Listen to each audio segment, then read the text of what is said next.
ओम सर्वमंगल मांगल्ये शिवे सर्वार्थ साधिके शरण्ये त्र्यंबके गौरी नारायणी नमोस्तुते। नमस्कार, स्वागत है आपका हमारे इस खास चैनल आचार्य वाणी में। मैं आचार्य डॉक्टर विक्रमादित्य आपके साथ हूँ और आज का विषय हमारा जो है वो है मकर राशि वालों के लिए मार्च के मध्यकाल में किस्मत कहाँ क्या खेल खेलने वाली है। देखिए, किस्मत के खेल बड़े निराले होते हैं और किस्मत के खेल को पढ़ने के लिए बहुत सारे लोगों ने अनेक वर्षों से, अनेक सदियों से कुछ ना कुछ कार्य किया है कि किस्मत के खेल पढ़ने में आ जाए। हमारे भारतीय मनुष्य ने ज्योतिष विज्ञान की संरचना जिस प्रकार से करी, अध्ययन जिस प्रकार से कर कर उन ग्रहों के माध्यम से किस्मत के खेल को पढ़ने का प्रयास किया है, वो बिल्कुल चमत्कारी है। कैसे पता चल जाता है कि भाग्य में किस प्रकार की हवाएं चलने वाली हैं और कहाँ झोंका आने वाला है, कहाँ आपको उड़ा के ले जाने वाला है, किस्मत कब जागने वाली है। ये सारी बातें ज्योतिष विज्ञान के माध्यम से बहुत अच्छे से अंदाज़ा लगाया जा सकता है, जाना जा सकता है और लाखों वर्षों से लोगों ने इस विज्ञान को अपने सिरों पर रखा है। तो इस विज्ञान की महत्ता समझिए। इस विज्ञान की महत्ता आज भी उतनी ही महत्वपूर्ण है कि जितनी आज से लाखों वर्ष पहले थी। जितनी हमारी कथाएं सनातन पद्धति में चलती हैं, उन सब में ज्योतिष के चमत्कार को समय समय पर बताया गया है और ग्रहों के निदान का भी जो तरीका है वो भी शास्त्र में वर्णित है, वो भी आज उतना ही उपयोगी है। लोग कहते हैं कि हम निदान करते हैं, लेकिन हमने समझा है, देखा है कि निदान सही से हो नहीं पाता है और यदि निदान सही से हो जाए तो उपाय हो जाता है।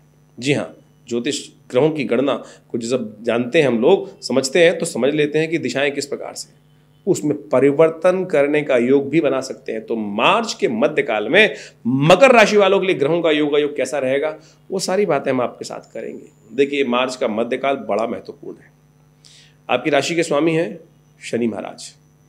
शनि चल रहे थे अस्त, अब इस मध्यकाल में शनि होने जा रहे हैं उदय। शनि जिस प्रकार से सूर्य के साथ चल रहे थे योग, सूर्य भी बदलने वाले हैं। मंगल के साथ योग बनने वाला है शनि का, और शनि मंगल का टकराव जो होता है ना, वो बड़ा भयावह होता है। ये भूकंप लाने वाला है, दुर्घटनाओं को बनाने वाला है, टकराव उपस्थित करने वाला है। आपको टकराव से बचना पड़ेगा। हम पहले से आपको बताने का प्रयास कर रहे हैं।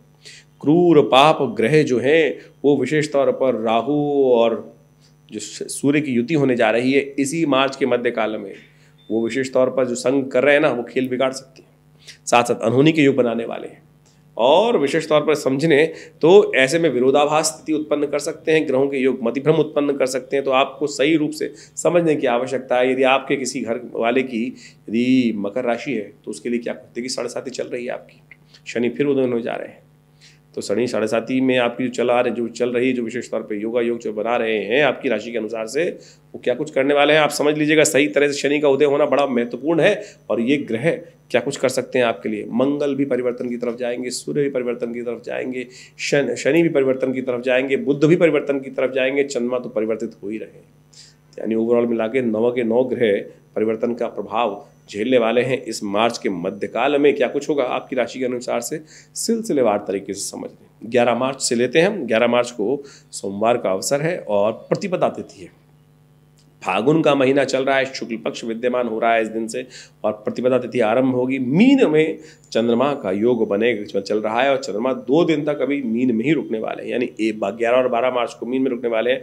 आपकी राशि के अनुसार से बात करें तो तृतीय भाव में बैठेंगे। राहु और के साथ योग बनाएंगे चंद्रमा और ये आपके लिए मित्रता वर्ग को बढ़ाएगा। ये योग जो है विशेष तौर पर नए संपर्कों में इजाफा करने के योग देगा, नए संपर्क में लाभ देने के योग बना सकता है, पुरुषार्थ में आपको बढ़ाएगा। लेकिन साथ साथ कुछ फालतू के काम भी आपके जिम्मे पड़ेंगे फालतू के काम, उनसे बचिएगा। आपके समय को सदुपयोग आपको करना है तो अपने काम से काम रखते हुए कार्य कीजिएगा। अपने पुरुषार्थ को, अपनी मेहनत को अपने लिए यूटिलाइज करने का आपको प्रयास करना चाहिए। सोमवार का अवसर है, शिव को प्रसन्न कर लीजिए। चंद्रमा भी आपके अनुकूल होंगे, डबल योग बनेगा। राशि के अनुसार से तो बनी रहा है कि शिव को प्रसन्न करें, शिव की आराधना करें। सोमवार का अवसर भी आ गया है तो कोशिश ये करें शिव की आराधना कर लीजिए। आपकी राशि के अनुसार से इस दिन शिव समस्त प्रकार से आपके मनोरथों को सिद्ध करने वाले हैं। भोले बाबा को प्रसन्न करने के लिए कोई बहुत उठापटक नहीं करने की जरूरत है। आप केवल जल लेकर ओम नमः शिवाय का पाठ करते हुए भगवान शिव का सुबह सुबह अभिषेक करें। देखिए, भगवान उसी से प्रसन्न हो जाएंगे। पत्रम पुष्पम फलम तोयम यो में भक्ता प्रयच्छति, भगवान ने कृष्ण ने गीता में कहा है ना।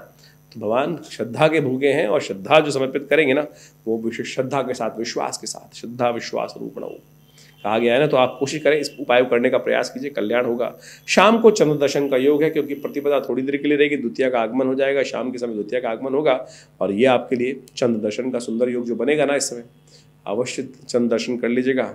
7.5 का प्रभाव कम हो जाएगा। आने वाले 15 दिन तक ये उपाय बहुत चमत्कार करेगा। तो ये तिथि भूलने वाली नहीं है, पहले से नोट करके रख लें। 11 मार्च को चंद्रमा का दर्शन करके शाम को विशेष तौर पर अपने बड़े बुजुर्गों का आशीर्वाद, माता पिता का आशीर्वाद, गौ पूजन करके यदि कार्य कर लिया तो 9 के 9 दिन आने वाले समय में बहुत बढ़िया आपके लिए, पूरा पक्ष आपके लिए आपके अनुकूल हो सकता है। परिग्रहों का उपाय आपके एक ही दिन में हो सकता है। ये चमत्कारिक उपाय है, शायद कोई और आपको बताएगा नहीं, हम इस चैनल पर आपको बताने का प्रयास कर रहे हैं। लाभ लीजिए, आपकी राशि के अनुसार से देखिए परिवर्तन का योग बनेगा। 12 मार्च को भी जान लीजिए क्या है ग्रहों का योग आयोग।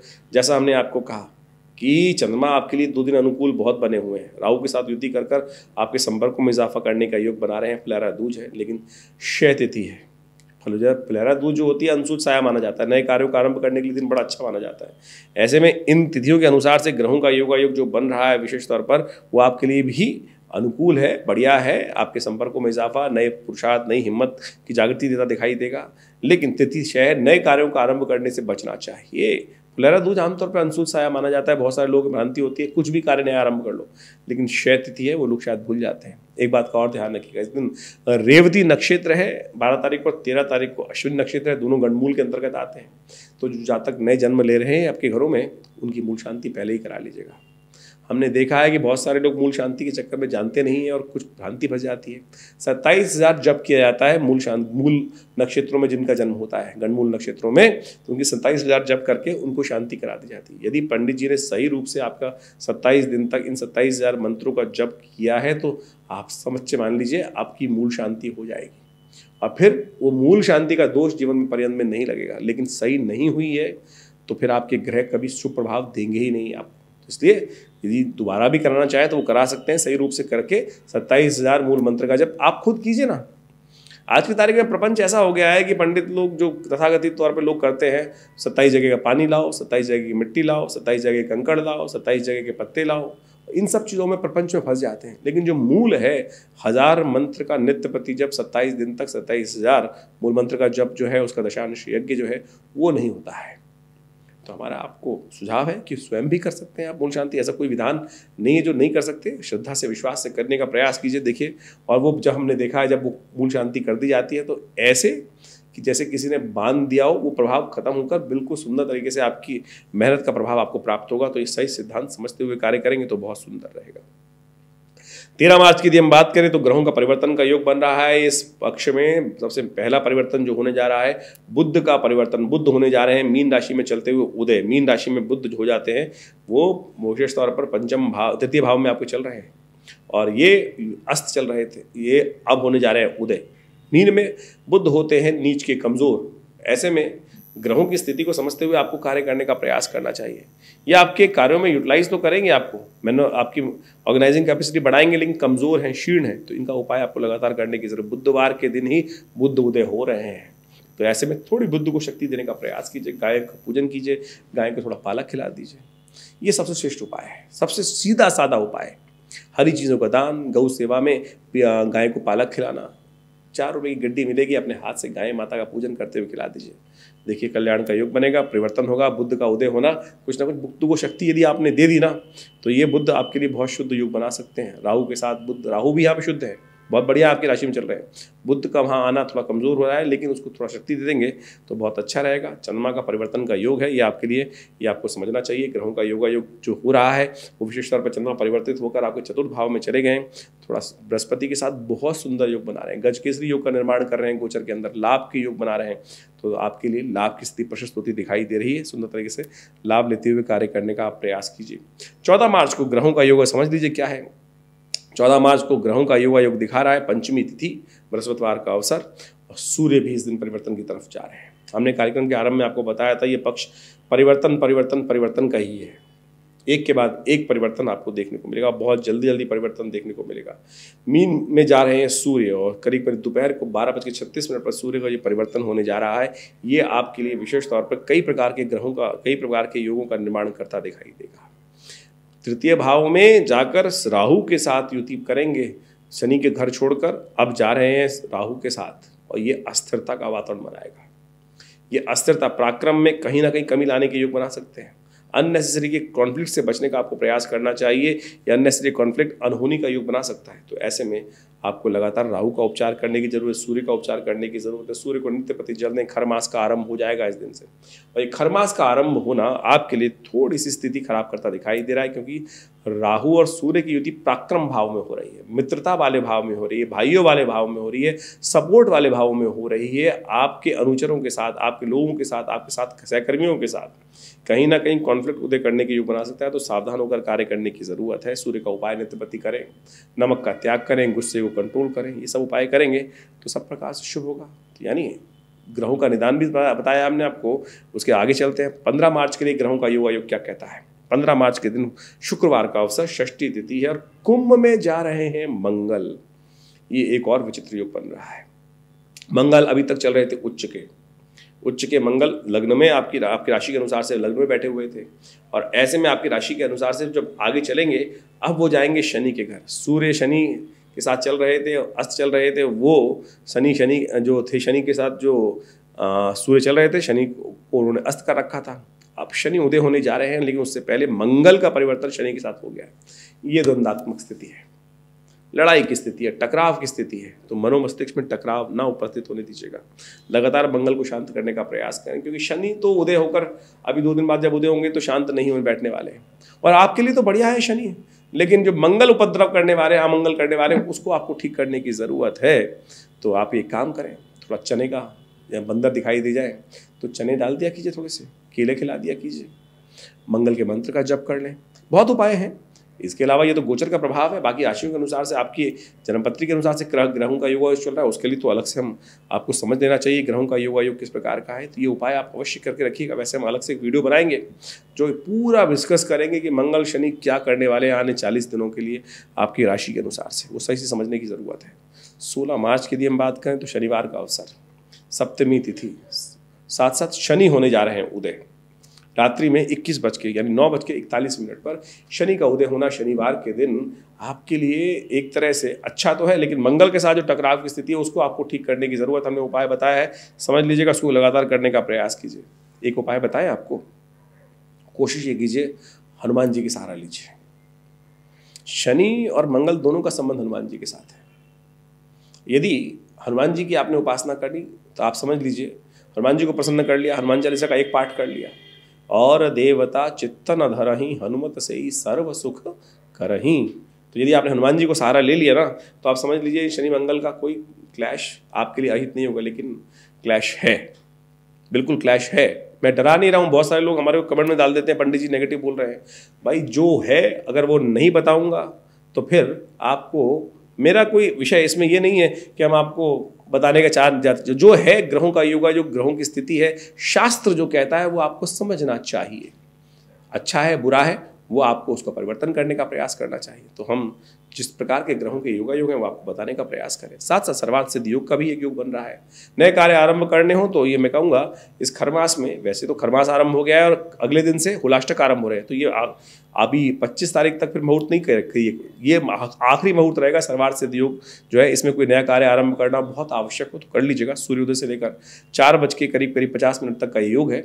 इसको समझते हुए कार्य करेंगे तो अच्छा रहेगा। 17 मार्च के लिए ग्रहों का योग दिखाता है रविवार का अवसर, अष्टमी तिथि, और मिथुन राशि में चंद्रमा का प्रवेश सुबह 4:25 पर हो रहा है। हुलाष्टक इस दिन से आरंभ हो जाएंगे, यानी 25 तारीख तक हुलाष्टक रहेंगे।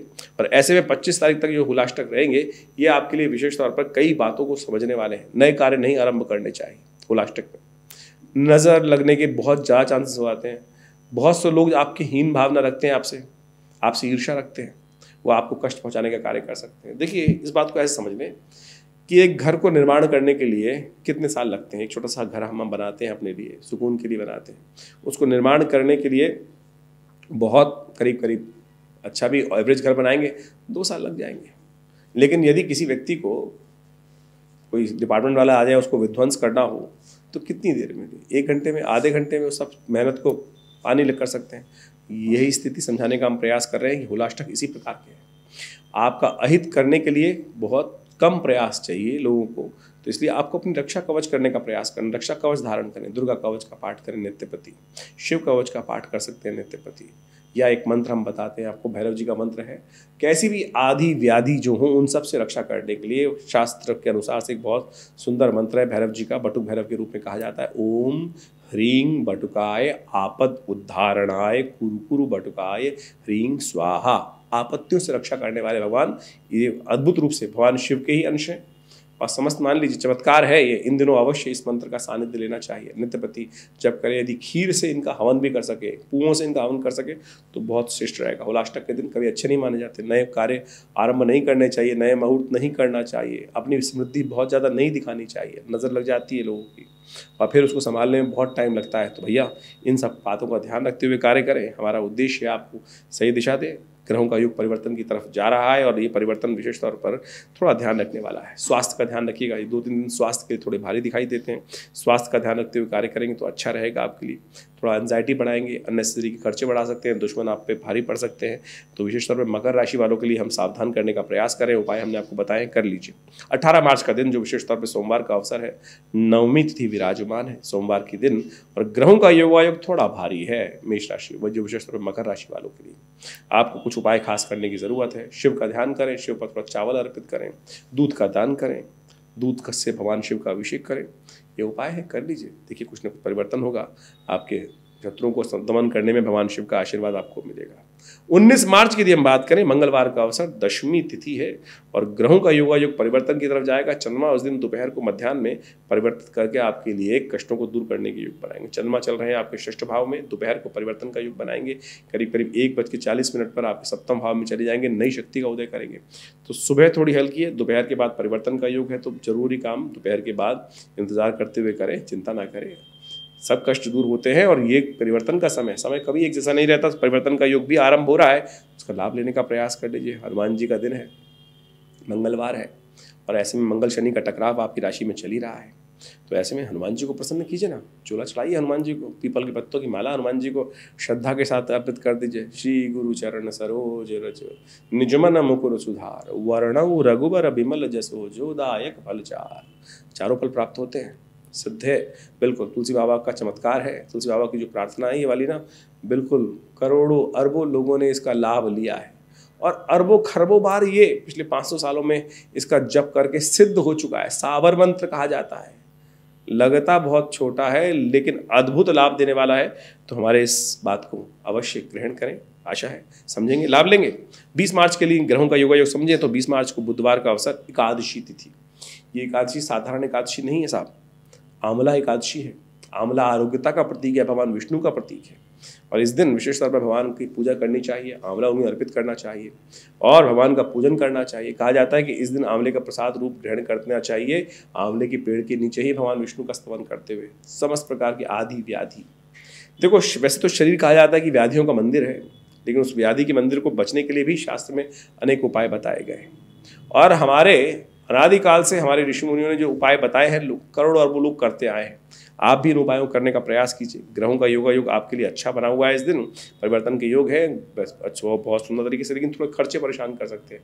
खर्चों को लिमिट करते हुए कार्य करने की ज़रूरत है। लेकिन नए विचार रहेंगे, नई चीज़ें रहेंगी, बहुत सुंदर तरीके से उनका लाभ लेते हुए कार्य करेंगे तो बहुत सुंदर रहेगा। ये सारे उपाय हमने आपको बताए हैं, इसके अलावा भी बहुत सारी बातें समझें, करें, कल्याण होगा। इसके साथ साथ हमारा सुझाव ये है कि अपनी जन्मपत्री को अच्छे से एनालाइज करें और उसके बाद दशाएं कौन चल रही, महादशाएं कौन सी चल रही, ग्रहों की स्थिति इंटरनल तौर पर षडवर्ग में, षोडश वर्ग में किस प्रकार की हैं और कौन से ग्रह अस्त हैं, कौन से ग्रह उदय हैं आपकी राशि के अनुसार से आपके जन्मपत्री के अंदर, तो उन सब का प्रभाव भी बहुत बढ़िया तरीके से एनालाइज, नहीं तो 12 भावों में, 12 राशियों में पूरे विश्व को विभाजित करके ओवरऑल तो समझ में आती है, लेकिन स्थिति हर व्यक्ति की अलग अलग होती है। उसके लिए डीप जन्मपत्री की एनालाइज करने की आवश्यकता होती है। उसको समझेंगे तो आप प्रत्यक्ष रूप से चीज़ों को बहुत अच्छे से समझ सकते हैं और समय का लाभ ले सकते हैं। जो देश काल परिस्थिति को समझते हुए कार्य करते हैं ना, वो जीवन में बहुत बढ़िया तरीके से सफलता प्राप्त करने के योग बनाते हैं। ज्योतिष एक बहुत चमत्कारिक विज्ञान है। तो ये सब सिद्धांत जो हमने आपको समझाए हैं, आप इनका अवश्य सहारा लेने का प्रयास करें। हमने ये संस्थान अपना विवेकानंद योगाश्रम, जहाँ हमारा बहुत बड़ा आश्रम है दिल्ली के अंदर, हमारे पिता आचार्य श्री केशव देव जी महाराज के सानिध्य में इस आश्रम की स्थापना 1960 के दशक में की गई और यहाँ विभिन्न पराविद्याओं पर शोध आज भी चलता है। विभिन्न पराविद्याओं पर शोध करने के उपरांत चाहे ज्योतिष विज्ञान के अंतर्गत, मंत्र विज्ञान के अंतर्गत, यज्ञ विज्ञान के अंतर्गत, योग के अंतर्गत, आयुर्वेद के अंतर्गत हमने बहुत बड़ा शोध संस्थान यहाँ स्थापित किया है। और आज यहाँ पर एक बहुत बड़ा 100 बेड का आयुष का हॉस्पिटल, योग, प्राकृतिक चिकित्सा, आयुर्वेद, मंत्र विज्ञान, यज्ञ विज्ञान, इन सब को मिश्रित कर कर एक्यूप्रेशर, एक्यूपंक्चर, जितनी भी भारतीय पराविद्याएं हैं, योग, चिकित्सा विज्ञान है, उन सब का एक शोध संस्थान यहाँ स्थापित करने का प्रयास किया है। ज्योतिष विज्ञान के माध्यम से कैसे आप अपने ग्रहों को समझ सकते हैं, इसके ऊपर भी वर्षों से विभिन्न शोध कार्य चलते हैं। और आपको जान के आश्चर्य होगा, भारतीय संस्कृति यज्ञ प्रधान संस्कृति है। हमारे इस विवेकानंद योगाश्रम में आज भी, यानी पिछले करीब 50 वर्षों से नित्य 8 घंटे यज्ञ होता है। आज भी वो व्यवस्था चलती है। हमारे पिताश्री आचार्य श्री केशव देव जी महाराज ने जिस प्रकार का व्यवस्था बनाई थी, और नित्य प्रति 8 घंटे यज्ञ होता है। रविवार के दिन और विभिन्न उत्सवों के दिनों में आप उन सब कार्यक्रमों में शामिल हो सकते हैं। और विभिन्न मंत्र अनुष्ठान भी करके हमने देखा। ये बात आपको समझने की आवश्यकता है कि लोग महामृत्युंजय मंत्र इत्यादि विभिन्न मंत्रों के अनुष्ठान लोग करते हैं। हमने प्रत्यक्ष रूप से करके देखा, ये चमत्कारिक मंत्र विज्ञान कार्य करता है। यज्ञ के द्वारा यदि अनुष्ठानों को किया जाए तो बहुत बढ़िया तरीके से प्रत्यक्ष रूप से कर्म कर दिखाते हैं।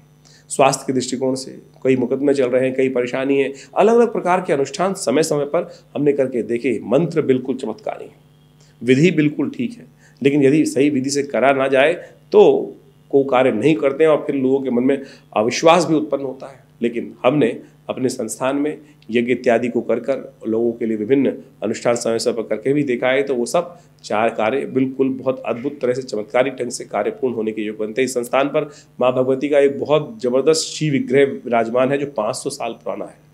और मुल्तान में उनका बहुत बड़ा मंदिर था 1947 से पहले। जब भारत में विभाजन हुआ तो वहाँ से एक महानुभाव हमारे उस भगवती के शिव विग्रह को भारत में लेके आए। और आज हमारा सौभाग्य है कि हमारे आश्रम में, हमारे मंदिर में माँ भगवती का वो चमत्कारी शिव विग्रह जिसका आप दर्शन आप अभी इस वक्त हमारे स्क्रीन पे कर रहे हैं, वो साक्षात वहाँ विराजमान है। चमत्कारी शिव विग्रह भगवती का। देखिए, कहते हैं ना, पत्थर भी चल के आते हैं। माँ भगवती स्वयं आशीर्वाद देने के लिए हमारे पिताश्री के जीवन में स्वयं पदार्पण किया, और आश्चर्य उनके जीवन में आध्यात्मिक तौर पर परिवर्तन उस दिन से आरंभ हुआ, और हमने वो प्रभाव स्वयं देखा है। माँ भगवती का दर्शन आप भी कर रहे हैं। और आइए विवेकानंद योगाश्रम में माँ भगवती के सानिध्य में यज्ञ में भाग लें। देखिएगा, माँ भगवती कृपा से आपके मनोरथ सिद्ध होंगे, माँ भगवती कृपा से आपकी मनोकामना सिद्ध होगी। जिन्होंने भी माँ भगवती का दर्शन कर उनके सानिध्य में यज्ञ किया, पूजा की, पाठ किया है, हमने देखा है कि बहुत लंबे समय से अनुभव है हमारा। 1 नहीं, 2 नहीं, हजारों सैकड़ों लोगों के मनोकामना पूर्ण हुई हैं। आपकी भी मनोकामना पूर्ण होंगी। आश्रम में बहुत सारी गतिविधि चलती हैं। नित्य प्रति, जैसा हमने कहा, 8 घंटे यज्ञ चलता है, रुद्राभिषेक चलता है, विभिन्न प्रकार के अनुष्ठान चलते हैं। हॉस्पिटल का एक संस्थान है, गौशाला है, और विभिन्न सेवा कार्य समय समय पर किए जा रहे हैं। उन सबका हम आप सबके समक्ष समय समय पर उन सब चीज़ों के बारे में बताते भी रहते हैं। तो आशा है आप हमारे इस संस्थान में आएंगे। हमारा विवेकानंद योगाश्रम दिल्ली में जमुना पार में स्थित है, और हमारी वेबसाइट्स बहुत सारी हैं, vivekanandnichecure.com, acharyavickramanand.com। इन सब वेबसाइट्स पे आप जाके विजिट कर सकते हैं। और साथ साथ यदि आपको अपनी कोई निजी समस्या का विचार करना है तो उसके लिए भी हमारे फ़ोन नंबर्स आपकी स्क्रीन पर चल रहे हैं, उन पर आप संपर्क साध कर आश्रम पे आकर मिल सकते हैं। धन्यवाद, नमस्कार।